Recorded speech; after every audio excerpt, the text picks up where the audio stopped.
اعوذ باللہ من الشیطان الرجیم بسم اللہ الرحمن الرحیم رب اشرح لی صدری ویسر لی امری واحلل عقدۃ من لسانی یفقہوا قولی۔ پیارے بچوں السلام علیکم، امید ہے آپ خیریت سے ہوں گے۔ آج ہم جو پچھلی ویڈیو میں ہم نے جو نعت رسول مقبول پڑھی تھی، آج ہم اس کی مشق کریں گے۔ اس کے جو مختلف کوشچن ہیں، مختلف سوالات ہیں، ان کے ہم جوابات تلاش کرنے کی کوشش کریں گے۔ تو پہلے ہم آتے ہیں اہم الفاظ کی طرف۔ یہ کوشچن یا سوال نمبر 1 ہے، دیے ہوئے الفاظ کے معنی سمجھیں۔ درگزر کرنے والا یعنی معاف کرنے والا، مفاسد کہتے ہیں فساد یا برائی پھیلانے والا، سوئے قوم یعنی قوم کی طرف چلنے والا، شیر و شکر کرنے والا، گھل مل جانے والا، ملجا جائے پناہ اور پناہ کی جگہ، جہل جہالت بے علمی، ضعیفوں بوڑھوں کمزوروں، قبائل قبیلے کی جمع ہے جو کنبہ بھی ہوتا ہے، کندن کا مطلب ہے خالص سونا، بد اندیش برا چاہنے والا، دشمن جو برے منصوبے بنانے والا، نسخہ کیمیا سونا بنانے کا طریقہ، یہاں مراد جو ہے وہ قرآن مجید ہے۔ کرنو کا مطلب ہے ضم معلوم ہے۔ تو پیارے بچوں یہ چیزیں یہ آپ نے یاد کرنے ہیں، ان کو سمجھنا ہے، اور ان کے اگر ہو سکے تو ان کے جملے بھی بنائیں، تو تبھی یہ آپ کو یاد بھی رہیں گے۔ اب آتے ہیں کوشچن نمبر 2 کی طرف، جس میں یہ بتایا گیا ہے کہ نعت کے مطابق دوسرے الفاظ میں رنگ بھر کر مصرع مکمل کریں۔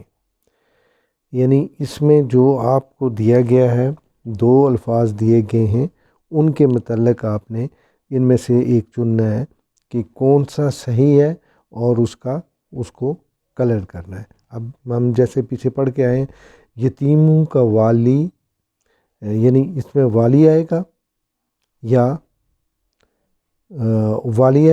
یا مالک آئے گا۔ تو جیسے ہم پیچھے پڑھ کر آئے ہیں کہ یہ یتیموں کا والی غلاموں کا مولا، تو ہم والی کو ہم کلر کریں گے، اس میں چاہے جو آپ گرین کریں، چاہے آپ ریڈ کریں، کوئی بھی کر لیں، والی یہاں پہ ہوگا۔ وہ پیغمبروں نبیوں میں رحمت لقب پانے والا، تو ابھی ہم نے کیا پڑھا تھا کہ وہ نبیوں میں رحمت لقب پانے والا، یعنی آپ کا یہ درست ہوگا۔ مرادیں غریبوں کی بھر لانے والا، یہ ہم پیچھے پڑھ کر آئیں گے، محتاج نہیں ہوں گے بلکہ غریبوں کی بھر لانے والا۔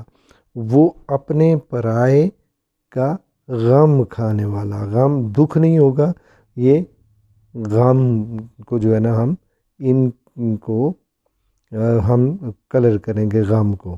اچھا، اسی طرح فقیروں کا ملجا، اور اس میں کیا ہے ضعیفوں کا ماوا، ضعیف یہاں پہ ہوں گے، اور اس کو ہم کلر کریں گے۔ یوں ہمارا کوشچن نمبر 2 بھی ہو گیا۔ اب اس کے بعد ہم چلتے ہیں اگلے کوشچن کی طرف۔ اب آگے جی کوشچن نمبر 3 کا، نظم کے مطابق کالم الف کو کالم بے سے ملا کر اشعار مکمل کرنے۔ ٹھیک ہے، جیسے ہم پیچھے پڑھ کر آئیں کہ جیسے یہ ہے، رہا ڈر نہ بیڑے کو موجے بلا کا، اس میں ہم ان میں سے کسی ایک کو جو یہاں پہ اس کا صحیح ہے اس کو ہم ٹک کریں گے، یا اس کو اس کے ساتھ ملائیں گے۔ جیسے رہا ڈر نہ بیڑے کو موجے بلا کا، ہم یہ پڑھ کے آئیں کہ ادھر سے ادھر رخ پھر گیا ہوا کا، یعنی اس کو ہم اس سے ملائیں گے۔ ٹھیک ہے، اس کے بعد ہے عرب جس پہ کرنوں سے تھا جہل چھایا، یہ ہم پڑھ کر آئیں پیچھے کیا تھی اس میں، پلٹ دی بس ایک آن میں اس کی کایا، یعنی اس کو ہم دوسرے کے ساتھ ملائیں گے۔ ٹھیک ہے، اس کے بعد ہے خطا کار سے درگزر کرنے والا، تو یہ بھی پیچھے پڑھ کے آئے ہیں کہ اس کا دوسرا مصرع کون سا تھا، خطا کار سے درگزر کرنے والا، تو یہ بداندیش کے دل میں گھر کرنے والا، یعنی یہ خطا کار والا جو ہے نا، یہ والا جو خطا کار کا ہے یہ بداندیش کے ساتھ یہ ملے گا، یہ ہم اس کے ساتھ ملائیں گے۔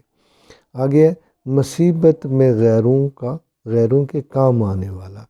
تو دوسرا مصرع کیا ہم نے پڑھا تھا؟ مصیبت میں غیروں کے کام آنے والا، وہ اپنے پرائے کا غم کھانے والا، تو ہم اس سے جوڑیں گے۔ پھر اس کے بعد ہے مفاسد کا زیر و زبر کرنے والا، تو یہ ہم پڑھ چکے ہیں کہ اس کو ہم کس کے ساتھ کریں گے؟ قبائل کو شیر و شکر کرنے والا، تو یعنی یہ والا جو ہے وہ اس کے ساتھ ہم اس کو ملائیں گے۔ تو یوں ہمارا کوشچن نمبر 3 بھی یہ سالو ہو گیا۔ اب آ جائیں کہ کوشچن نمبر 4 میں یہ کہتے ہیں دیے ہوئے سوالوں کے جواب لکھیں۔ کھرا اور کھوٹا الگ کر دکھایا، اس سے کیا مراد ہے؟ یعنی جو جھوٹ تھا اور سچ کو انہوں نے الگ کر دیا، جو ایمان والا تھا جو بے ایمان تھا ان کو الگ کر دکھایا، اور جو راست باز اور نیک لوگ تھے ان کو الگ کر دکھایا، جو صاحب ایمان تھے اور جو کافر تھے ان کو الگ الگ کر دکھایا۔ تو کھرا اور کھوٹا جو ہے اسی کا مطلب ہے۔ دوسرا ہے حضور اکرم صلی اللہ علیہ وسلم پہلے عربوں کی حالت کیسی تھی، آپ نے ان کی حالت کیسے بدلی؟ تو جیسے ہم اس نظم میں پڑھ کر آ چکے ہیں کہ اس وقت کیا تھا کہ عربوں میں جہالت پھیلی ہوئی تھی، لوگوں کو کوئی اگر کسی کے پاس رحم دلی نہیں تھی، وہ ہر وقت جو ہے نا آپس میں لڑائیاں جھگڑے کیا کرتے تھے، کوئی غریب تھا کوئی مسکین تھا اس کے مصیبت میں ان کے کام نہیں آیا کرتے تھے۔ تو یہ اس وقت جو ہے نا عربوں کی ایسی حالت تھی، جیسے ہم اس نظم میں جو دیا ہوا ہے اس کے مطابق اسی طرح تھی، آپس میں لڑتے جھگڑتے تھے ایک دوسرے کو، قبائل کی جب جنگ شروع ہوتی تھی تو وہ کئی عرصہ تک وہ جاری رہتی تھی، کسی کا خیال نہیں ہوتا تھا، کسی کی غریبوں کی مسکینوں کی کوئی مدد نہیں ہوتی تھی، کسی کا مال یتیموں کا مال جو ہے وہ ہڑپ کر جایا کرتے تھے۔ تو یہ اس طرح کی برائیاں وہ عربوں میں اس وقت پہلے تھیں۔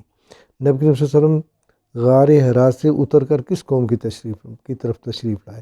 تو یہ مکہ کے مشرک تھے، ان کی طرف تشریف لے کے آئے۔ قریش سب سے پہلے انہوں نے اپنے خاندان قریش سے ہی تبلیغ شروع کی، اپنے قریش خاندان کی طرف آئے، پھر اس کے بعد انہوں نے آہستہ آہستہ اپنے پورے مکہ کے لوگوں کو دعوت دی۔ نعت میں نبی کریم صلی اللہ علیہ وسلم کی کن کن خوبیوں کا ذکر کیا گیا؟ کہ یعنی وہ کیا تھے کہ وہ ایک بہترین مبلغ تھے، وہ ایک بہترین دور اندیش انسان تھے، وہ درگزر اور معاف کرنے والے تھے، وہ قبائلوں کو آپس میں ملانے والے تھے، مصیبت میں جو ہے نا وہ اپنے ہوں یا پرائے ہوں ان کے کام آیا کرتے تھے، جو فتنہ اور فساد کرنے والے تھے انہوں نے ان کو ختم کیا، فتنہ و فساد کرنے والے لوگوں کو ختم کیا۔ تو یہ نبی کریم صلی اللہ علیہ وسلم اس نظم کے مطابق ان کی خوبیاں یہ تھیں۔ اس نعت میں ہمارے لیے کیا پیغام ہے؟ ہمارے لیے تو یہ پیغام ہے کہ جس طرح نبی کریم صلی اللہ علیہ وسلم نے اپنی زندگی گزاری ہے، ہم بھی انہی باتوں پہ عمل کرتے ہوئے اسی طرح لوگوں کو درگزر کریں، اسی طرح ان لوگوں کو مصیبت میں اور جو پریشانیوں میں گھرے ہوئے ہیں ان کی مدد کریں، پھر جتنے بھی وہ جو فتنہ و فساد پھیلانے والے ملک میں وہ کرنے والے ان کو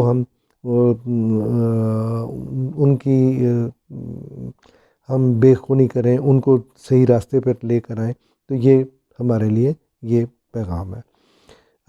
بات سے بات نکلی، نبی کریم صلی اللہ علیہ وسلم کی سیرت ہمارے لیے بہترین نمونہ ہے کہ موضوع پر کم از کم 2 منٹ کی تقریر تیار کر کے کمرہ جماعت میں پیش کریں، اپنی تقریر کو اشعار اور اقوال زرین سے مزین کریں۔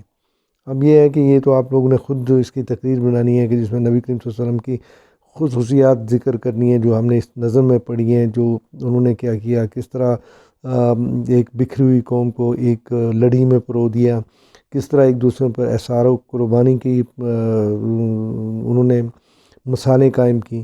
تو یہ آپ 2 منٹ کی تقریر لکھ کر اس میں پھر اشعار جو اس میں سے بھی آپ لے سکتے ہیں جو آپ کی نظر میں اس میں سے یہ اشعار لے کر آپ ان کو اس میں لا سکتے ہیں۔ اب آتے ہیں کویشچن نمبر جو 6 ہے اس کی طرف 6 نمبر پہ آتے ہیں۔ دیے ہوئے اشعار توجہ سے سنیں اور بتائیں کہ یہ اشعار کس شخصیت کے بارے میں ہیں۔ آپس میں بات چیت کریں اور اس شخصیت کے بارے میں اپنے خیالات کا اظہار کریں۔